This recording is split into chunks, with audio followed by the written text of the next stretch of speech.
Hello, Fuse Nation. My name is Alex Fuse, and you are watching a brand new Sports Fusion episode. We have a big show planned out for you. I will be interviewing and talking with Brady Farkas, who is from 104.5 ESPN Radio here in upstate New York, and he's on the phone right now. So, Brady, how are you doing today? Good, Alex. How are you, man? Thanks for having me. Yeah, no problem. And I want to bring up, a few months ago, we had a little disagreement on Twitter. But I want to say I'm sorry about that, and I want to talk to you about, it was about the pitch count with high school pitchers, and I want you to talk a little bit about what the problem was and what you think, maybe we can fix with the high school pitch count going forward in the future, and what really the problem is. It's arm problems are something that are rampant in baseball now across the board. And by the time these kids get drafted and get to the major leagues, a lot of them have already had arm issues or they're on the brink of getting arm issues. And, where that stems is from a couple of different things. One, these guys that grow up in warm weather cultures, in Florida, California, Texas, they're prone to arm injuries because they get to play so often. They don't ever get a definitive off season. They don't get a defined time off. They're throwing all year round. They're playing all year round. They're throwing high volumes of pitches in high-stress situations, and they do that from the time they're 10 years old and on, and so the time they get to be 22, 23, their arms are in danger if they haven't already been hurt. Yep. The issue that happened locally, obviously we know that Chris Hamilton of Schalmont threw 137 pitches, or 148 pitches, one of the two, I can't remember what number it was, but in a Section 2, or in a regional playoff game, and look, I appreciate this from all angles. I understand.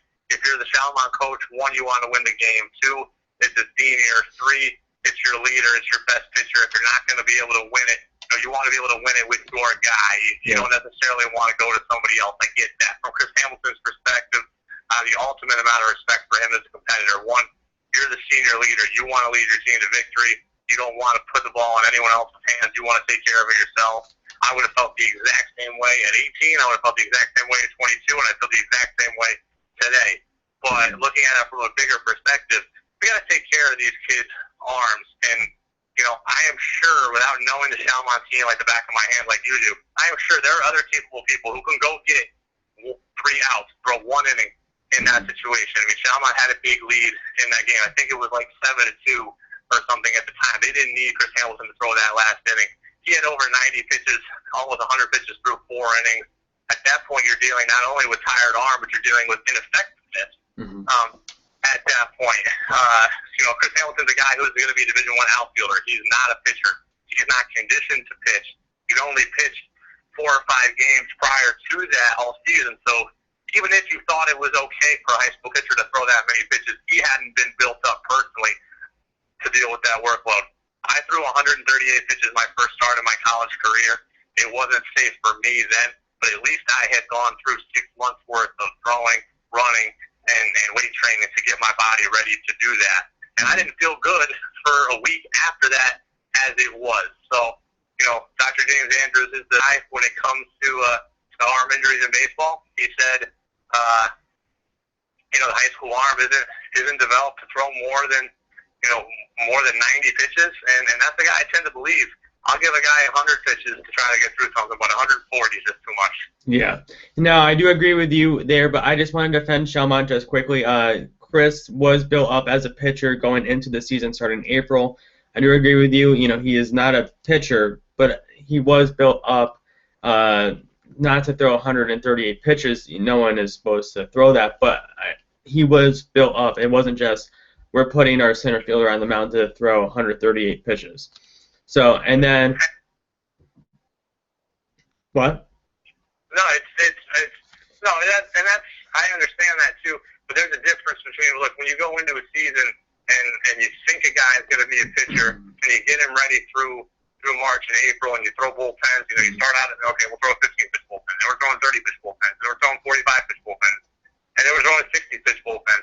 And then you throw an inning here in a scrimmage, and you throw 3 innings in this game, and you throw 5 in that game. That's not really building up the guy the way, if you're going to truly build up an arm. When I was at Hudson Valley as the pitching coach, we built guys up starting on January 26th, okay?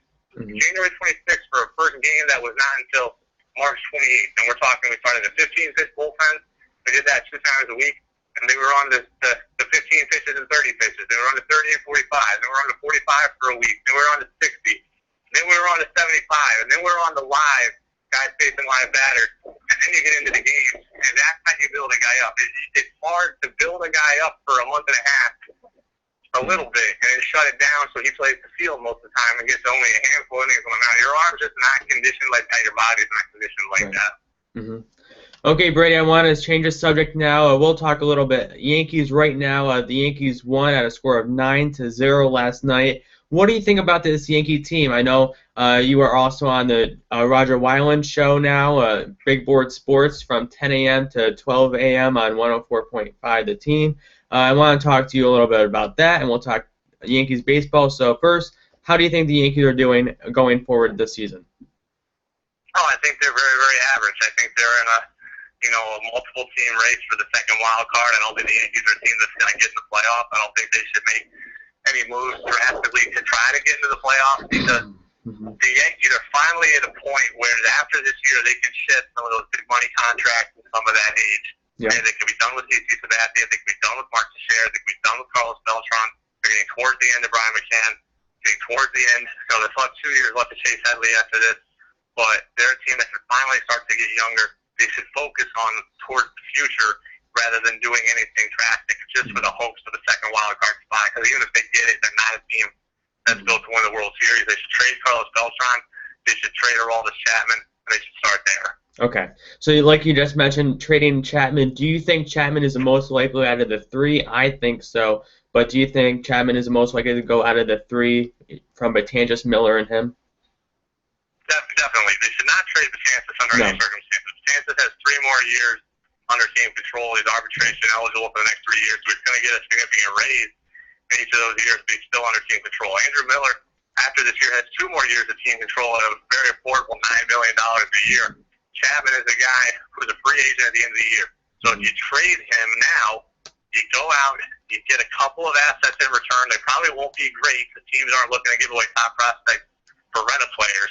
But you go get something for him. And then if you want, you re-sign him back at the end of this offseason. Yeah. So then you got Chapman back and the return you got from him in the trade market. The only thing the Yankees have to deal with is the fact that they do have the ability, they will have the ability when the season ends to offer a qualifying offer to Aroldis Chapman, and if it's turned down by Chapman and he becomes a free agent, then the Yankees will get a first-round pick from whoever signs him, so they can hold on to him for that first-round pick eventually if he leaves, or they can trade him and try to get the assets in return. So they got to make sure that the assets they get now they think are more valuable than a potential first-round pick, but he's definitely the most likely to be traded. Mm-hmm. Okay, Brady, before I wrap up this interview, I want to talk to you about the Big Board Sports in the morning. You are the producer of the show. And, what is it like working with Roger? I know today was the second show, but, what is it like working with him? Oh, it's been great. He's extremely easy to work with. He and I already in 2 days, I think, have developed a really good chemistry going back and forth. We've been able to get some real top-flight guests already. Just 2 days into the show, it's got a good buzz going on locally, and we're excited about it. And Roger's a guy with a lot of experience who can teach me a lot. Who hopefully I can help him have the best show he's ever had. Also, and I think we play well off each other. I'm looking forward to show 3 tomorrow and beyond. Yeah. Where can they listen to it? Like I mentioned earlier, where can they find you on Twitter? And where can they listen to this great radio show? They can listen to us every weekday from 10 a.m. to noon on 104.5 The Team. You can find it online, 104.5theteam.com, or you can tweet into the show at 104.5 The Team. You can find me at 104.5 Radio Brady. Okay, Brady, I want to say thank you for coming on my show and taking the time to talk, about the pitch count, Yankees baseball, and Big Board Sports. Thanks again for coming on. Alex, man, appreciate the time. Thanks. Best of luck. Thank you.